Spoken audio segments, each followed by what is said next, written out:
ಇನ್ನು ವಧು ಗಲಾಟೆ ವೇಳೆ ಪೊಲೀಸರು ಮಧ್ಯಪ್ರವೇಶವನ್ನ ಮಾಡ್ತಾರೆ. ಪ್ರೀತಿಸಿದ ಯುವಕನನ್ನೇ ಮದುವೆ ಆಗ್ತೀನಿ ಅಂತ ಯುವತಿ ಹೇಳ್ತಾಳೆ. ಕಡೆ ಗಳಿಗೆಯಲ್ಲಿ ನಿಂತು ಹೋಗಿದೆ ರೀ ಮದುವೆ. ಕಡೆ ಗಳಿಗೆಯಲ್ಲಿ ಮಗಳು ಮದುವೆ ಬೇಡ ಅಂದಿದ್ದಕ್ಕೆ ಪೋಷಕರು ಕಣ್ಣೀರು ಹಾಕಿದ್ದಾರೆ. ವಧುವನ್ನ ಕಲ್ಯಾಣ ಮಂಟಪದಿಂದ ಠಾಣೆಗೆ ಕರೆದುಕೊಂಡು ಹೋಗಿದ್ದಾರೆ ಪೊಲೀಸರು.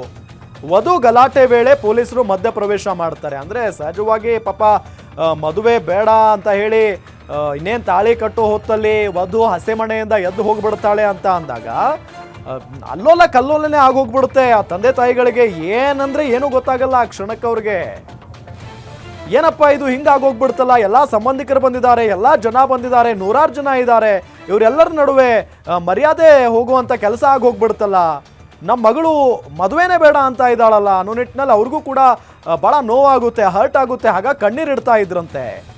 ಇದೆಲ್ಲದರ ನಡುವೆ ಆ ಯುವತಿ ಹೇಳ್ತಾಳೆ, ನಾನು ಪ್ರೀತಿಸಿದ ಹುಡುಗನನ್ನೇ ಮದುವೆ ಆಗ್ತೀನಿ ಅಂತ ಹೇಳಿ. ಹಾಗಾಗಿನೇ ವಧುವನ್ನ ಕಲ್ಯಾಣ ಮಂಟಪದಿಂದ ನೇರವಾಗಿ ಪೊಲೀಸರು ಪೊಲೀಸ್ ಠಾಣೆಗೆ ಕರ್ಕೊಂಡು ಹೋಗಿದ್ದಾರೆ.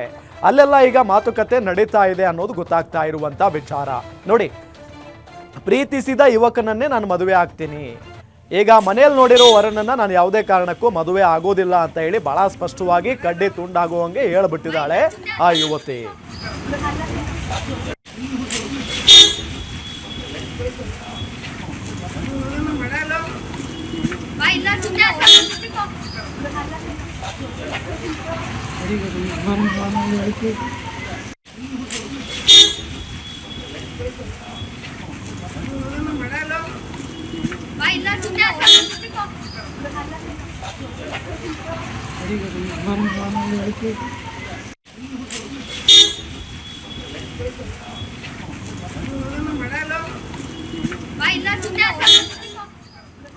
ಎಸ್, ಅಲ್ಲಿನ ಪರಿಸ್ಥಿತಿ ನೆನೆಸ್ಕೊಂಡ್ರೇನೆ ಒಂಥರ ಭಯ ಆಗುತ್ತೆ. ಯಾಕೆಂತ ಹೇಳಿದ್ರೆ ಯಾರದ್ದೇ ಮದುವೆ ಮನೆಗಳಲ್ಲಿ, ಯಾರದ್ದೇ ಮನೆಗಳಲ್ಲಿ ಈ ರೀತಿಯಾದಂಥ ಘಟನೆಗಳು ಆಗಬಾರ್ದು. ಇಂಥ ಘಟನೆಗಳು ನಡಿಬಾರ್ದು ಅಂತ ಅಂದರೆ ತಂದೆ ತಾಯಿಗಳು ಕೂಡ ಮಕ್ಕಳ ಮನಸ್ಸನ್ನು ಅರಿಬೇಕು. ನಾವು ಬರೋದ್ರೊಳಗೆ ಎಲ್ಲವೂ ಮುಗಿದು ಹೋಗಿತ್ತು. ತಾಳಿ ಕಟ್ಟೋದಕ್ಕೆ ಹೋದಾಗ ಮದುವೆ ಬೇಡ ಅಂದ್ಲಂತೆ. ಸಂಬಂಧಿ ಕಮಲಮ್ಮ ಈ ರೀತಿಯಾಗಿ ಹೇಳಿಕೆಯನ್ನ ಕೊಟ್ಟಿದ್ದಾರೆ. ನಾವು ಬರೋದಕ್ಕಿಂತ ಮುಂಚೆನೆ ಯಾಕೆ ಎದ್ದು ಹೋಗ್ಬಿಟ್ಟಿದ್ಲು, ಹುಡುಗಿ ಯಾರನ್ನೋ ಲವ್ ಮಾಡಿದಾಳಂತೆ. ಊರಿನ ಜನರೆಲ್ಲ ಮದುವೆಗೆ ಬಂದಿದ್ರು. ಹೌದು, ನೂರಾರು ಜನ ಬಂದಿರ್ತಾರೆ ಪಾಪ. ಮದುವೆಗೆ ಎಲ್ಲ ಸಿದ್ಧತೆ ಮಾಡ್ಕೊಳ್ಳಾಗಿತ್ತು. ಇನ್ನೇನು ಹಸೆ ಮನೆಯಲ್ಲಿ ಎದ್ದು ಹೋಗಿರೋದಿದು. ನಮ್ಮ ಕಾಲದಲ್ಲಿ ಹಿಂಗೆಲ್ಲ ಆಗ್ತಾ ಇರಲಿಲ್ಲ. ಕಮಲಮ್ಮ ಅವ್ರ ಹೇಳಿಕೆಯನ್ನ ಕೊಟ್ಟಿದ್ದಾರೆ ಇಲ್ಲಿ. ಈ ರೀತಿ ನಮ್ಮ ಸಂಬಂಧಿಕರು ಯಾರೂ ಮಾಡಿರಲಿಲ್ಲ. ಮದುವೆಗೂ ಮೊದಲೇ ಪ್ರೀತಿ ವಿಷಯ ಹೇಳಬಹುದಾಗಿತ್ತು. ಎಕ್ಸಾಕ್ಟ್ಲಿ ಹೌದು. ನಾವು ಬರೋದ್ರೊಳಗೆ ಎಲ್ಲವೂ ಮುಗಿದು ಹೋಗಿತ್ತು. ಕಮಲಮ್ಮ ಒಂದೆರಡು ಮಾತುಗಳನ್ನು ಹೇಳಿದ್ದಾರೆ. ಅಂದರೆ ನಮ್ಮ ಕಾಲದಲ್ಲಿ ಹಿಂಗೆಲ್ಲ ಇರಲಿಲ್ಲ.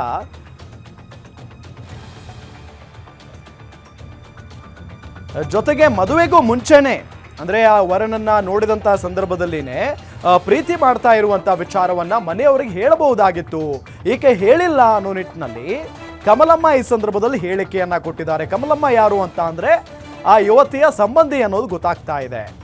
ಸಹಜವಾಗಿ ಎಲ್ಲರೂ ಕೂಡ ಈಗ ನೋವಿನಲ್ಲಿರ್ತಾರೆ. ಈ ರೀತಿಯಾಗಿ ನಮ್ಮ ಸಂಬಂಧಿಕರು ಯಾರೂ ಮಾಡಿಲ್ಲ, ಮದುವೆ ಮೊದಲೇ ಪ್ರೀತಿ ವಿಷಯ ಹೇಳಬಹುದಾಗಿತ್ತು ಅನ್ನೋ ನಿಟ್ಟಿನಲ್ಲಿ ಕಮಲಮ್ಮ ಅವರು ಹೇಳ್ತಾ ಇದ್ದಾರೆ. ಅವ್ರ ಮಾತಲ್ಲೂ ಕೂಡ ಒಂದು ನೋವಿದೆ, ಒಂದು ಪಾಯಿಂಟ್ ಕೂಡ ಇದೆ. ಆ ಯುವತಿ ಮೊದಲೇ ಹೌದು, ನಾನೀಗ ಒಂದು ಹುಡುಗನ ಇಷ್ಟಪಡ್ತಾ ಇದ್ದೀನಿ, ನನಗೆ ನೀವು ತೋರಿಸಿದ ಹುಡುಗ ಬೇಡ, ನಾನು ಪ್ರೀತಿಸಿದ ಹುಡುಗನ ಜೊತೆಗೇ ಮದುವೆ ಮಾಡಿಕೊಡಿ ಅಂತ ಅಂದಿದ್ರೆ ಮೇ ಬಿ ತಂದೆ ತಾಯಿಗಳು ಯೋಚನೆ ಮಾಡ್ತಾ ಇದ್ರೋ ಏನೋ. ಆದರೆ ಇಲ್ಲಿ ಕೇಳದೆ ಈ ರೀತಿಯಾಗಿ ಆಗಿದೆ ಅಂತ ಅಂದಾಗ ನಿಜಕ್ಕೂ ಕೂಡ ಆ ತಂದೆ ತಾಯಿಗಳಿಗೆ ಏನು ಮಾಡಬೇಕು ಅಂತಲೇ ಗೊತ್ತಾಗಲ್ಲ. ಆದರೆ ಇಲ್ಲಿ ಇಷ್ಟು ಹಸೆ ಮನೆಯಿಂದ ಎದ್ದು ಹೋಗಿ ಇನ್ನೇನು ತಾಳಿ ಕಟ್ಟೋ ಸಮಯದಲ್ಲಿ ಎದ್ದು ಹೋಗ್ತಾಳೆ ಆ ಯುವತಿ ಅಂತ ಅಂದರೆ ಆಕೆ ಭಯ ಪಡುವಂಥ ಯುವತಿ ಏನಲ್ಲ. ಆಕೆ ಭಾಳ ಧೈರ್ಯವಂತೆ ಆಕೆ. ಯಾಕೆಂದರೆ ಸುಮ್ಮನೆ ಅಲ್ಲ, ಎಷ್ಟೋ ಜನ ಹೆಣ್ಮಕ್ಳು ಮದುವೆ ಇಷ್ಟ ಇಲ್ಲ ಅಂದರೂ ಕೂಡ ಕುಟುಂಬಸ್ಥರಿಗೆ ಹೆದರ್ಕೊಂಡು ಮತ್ತಿನ್ಯಾರಿಗೂ ಹೆದರ್ಕೊಂಡು ಮದುವೆ ಮಾಡ್ಕೊಂಡ್ಬಿಡ್ತಾರೆ. ಅವ್ರ ತಾತನ ನಮ್ಮ ತಾತನ ಮಾವನ ಅಪ್ಪನೂ ಅವ ಅಣ್ಣ ತಮ್ಮದ್ರು. ಅವ್ರ ಹುಡುಗಿದ್ದಾನಲ್ಲ, ಹುಡುಗಿ ನಮ್ಮ ತಾತ ಅವರು ನಾವು ಅಣ್ಣ ತಮ್ಮದು. ಇವಾಗ ಬಂದು ಎಲ್ಲ ಬಂದೋತ್ತೆಲ್ಲ ಹೋದ್ಲು ಅಂದರು. ಹಾಗೆ ನಮಗೆ ನಿರ್ಧಾರ ಇದೆ, ಮದುವೆ ಕಾತಲ್ಲು ಅಂದರು. ಅಷ್ಟೇ. ನೋಡೋಣ ಅಂತ ಬಂದು ಮದುವೆ ಒಂದು ತಿಂಗಳಿಂದ ಎಲ್ಲ ಮನೇಲೆಲ್ಲ ಪಾಪ ರೆಡಿ ಮಾಡ್ಕೊಂಡಿದ್ದಾರೆ. ಮಾಡ್ಕೊಂಡಿದ್ರು ಪಾಪ ಎಲ್ಲಾನು ಮಾಡ್ಕೊಂಡಿದ್ರು. ಈಗ ಒಂದೇ ಏಟ್ಗೆ ತಾಳಿ ಕಟ್ಟೋ ಟೈಮಲ್ಲಿ ಮದುವೆ ಬೇಡ ಅಂದ್ರೆ ಗೊತ್ತಾಗ್ತೀನಿ ನಾನು ತಾಳಿ ತಗೋದಾಗ ಬರ್ತೀನಿ ನಾನು ಬರ್ತಂದ ಅಮ್ಮ ನೋವು ಮಾಡಿದ್ವಿ ಅಂತ. ನಿಮ್ಮ ಕಾಲದಲ್ಲೆಲ್ಲ ಮದುವೆಗಳು ಹೆಂಗೆ? ಈಗಿಂದ ಇವತ್ತಿಂದ ಯಾರು ಮಾಡಿರಲಿಲ್ಲ. ಈಗ ಎಲ್ಲ ಕುಟುಂಬಸ್ಥರು ನೆಂಟರೆಲ್ಲ ಬಂದಿದ್ದಾರೆ, ಎಲ್ಲರೂ ಎಲ್ಲ ಬಂದ ಊರಲ್ಲಿ ಒಂದು ಏನಿಲ್ಲ, ಎಲ್ಲ ಬಂದ ಮೊದಲೇ ಹೇಳ್ಬೋದು. ಹೇಳ್ಬೋದು. ಅವ್ರ ತಾತನ ನಮ್ಮ ತಾತನ ಮಾವನ ಅಪ್ಪನೂ ಅವ ಅಣ್ಣ ತಮ್ಮದ್ರು ಅವ್ರ ಹುಡುಗಿದ್ದಾನಲ್ಲ ಹುಡುಗಿ ನಮ್ಮ ತಾತ ಅವರು ನಾವು ಅಣ್ಣ ತಮ್ಮದು. ಮದುವೆಗೆ ಯಾವ ಬಂದ್ರಿ? ಇವಾಗ ಬಂದು ಎಲ್ಲ ಏನಾಯ್ತು ಬೆಳಿಗ್ಗೆ? ಬಂದು ಎಲ್ಲ ಆಗೋದು ಏನಾಯ್ತು? ಹೋದ್ರು ಅಂದರು ಹಾಗೆ ನಮಗೆ ನೋಡ್ದಾರಿದೆ ಮೋದಿ ಕಾಡ್ತಲ್ವ ಅಂದರು ಅಷ್ಟೇ. ನೋಡೋಣ ಅಂತ ಬಂದು ಮದುವೆ ಒಂದು ತಿಂಗಳಿಂದ ಎಲ್ಲ ಮನೇಲೆಲ್ಲ ಪಾಪ ರೆಡಿ ಮಾಡ್ಕೊಂಡಿದ್ದಾರೆ. ಮಾಡ್ಕೊಂಡಿದ್ರು ಪಾಪ ಎಲ್ಲಾನು ಮಾಡ್ಕೊಂಡಿದ್ರು. ಈಗ ಒಂದೇ ಏಟ್ಗೆ ಎಸ್, ಇದು ಕಮಲಮ್ಮನವ್ರ ಮಾತು. ಅಂದರೆ ಹೆಂಗಾಯ್ತಮ್ಮ ಇದು ಅಂತ ಕೇಳಿದ ತಕ್ಷಣ ನನಗೂ ಗೊತ್ತಿಲ್ಲಪ್ಪ, ನಾನು ಈಗ ತಾನೇ ಬಂದಿದ್ದೀನಿ, ಬರೋ ಅಷ್ಟರಲ್ಲಿ ಹುಡುಗಿ ಎದ್ದು ಹೋಗ್ಬಿಟ್ಟಿದ್ದಾಳೆ, ಮದುವೆ ಮುರಿದು ಹೋಗ್ಬಿಟ್ಟಿದೆ ಅನ್ನೋ ನಿಟ್ಟಿನಲ್ಲಿ ಕಮಲಮ್ಮ ಹೇಳಿಕೆಯನ್ನು ಕೊಟ್ಟಿದ್ದಾರೆ. ಇದೆಲ್ಲದರ ನಡುವೆ ನಿಮಗೆ ನಾವು ದೃಶ್ಯಗಳಲ್ಲಿ ತೋರಿಸ್ತಾ ಇದ್ದೀವಿ. ಮೊದಲ ದೃಶ್ಯ ಗಮನಿಸಬಹುದು, ಮದುವೆ ಬೇಡ ಅಂತ ಹೇಳಿ ವಧು ಕಣ್ಣೀರು ಹಾಕ್ತಾ ಇರೋದು. ಎಲ್ಲ ಟೋಟಲಿ ಎಲ್ಲ ಸಿದ್ಧತೆ ಆಗಿದೆ, ಎಲ್ಲ ರೀತಿಯಾಗಿ ಸಿದ್ಧತೆ ಆಗಿದೆ. ಏನೇನು ಕಾರ್ಯಗಳನ್ನು ಮಾಡಬೇಕು, ಏನೇನು ಪ್ರಕ್ರಿಯೆ ಇರುತ್ತೋ ಈ ತಾಳಿ ಕಟ್ಟೋದಕ್ಕಿಂತ ಮೊದಲು ಆ ಎಲ್ಲ ಪ್ರಕ್ರಿಯೆಗಳನ್ನು ಮುಗಿಸಿ ಆಗಿದೆ. ಇನ್ನೊಂದು ವಿಚಾರ ಏನಪ್ಪ ಅಂತ ಅಂದರೆ, ಈ ಪ್ರೀ ವೆಡ್ಡಿಂಗ್ ಶೂಟನ್ನು ಕೂಡ ಮಾಡಿಸಿದ್ರಂತೆ ಇವರು. ಪ್ರೀ ವೆಡ್ಡಿಂಗ್ ಶೂಟ್ ಕೂಡ ಆಗೋಗಿದೆ. ಆ ಸಂದರ್ಭದಲ್ಲಾದರೂ ಯುವಕನಿಗೆ ಹೇಳಬೇಕಲ್ವಾ, ಖುಷಿಯಾಗಿದ್ದಾರೆ ಆ ಯುವಕನ ಜೊತೆಗೆ ಆ ಯುವತಿ ಖುಷಿಯಾಗಿದ್ದಾರೆ, ಪ್ರೀ ವೆಡ್ಡಿಂಗ್ ಶೂಟ್ ಮಾಡಿದ್ದಾರೆ, ಬೇರೆ ಬೇರೆ ಜಾಗಗಳಿಗೆ ಹೋಗಿ ಫೋಟೋಶೂಟ್ ಎಲ್ಲ ಮಾಡಿಸ್ಕೊಂಡಿದ್ದಾರೆ. ಅಷ್ಟೆಲ್ಲ ಆದ ನಂತರ ಮತ್ತೆ ಬೇರೆ ಬೇರೆ ಪ್ರಕ್ರಿಯೆಗಳಿರ್ತವೆ. ಮದುವೆ ಅಂದರೆ ಸುಮ್ಮನೆ ಅಲ್ಲ, ಅದೆಲ್ಲವೂ ಕೂಡ ಮುಕ್ತಾಯ ಆಗಿದೆ.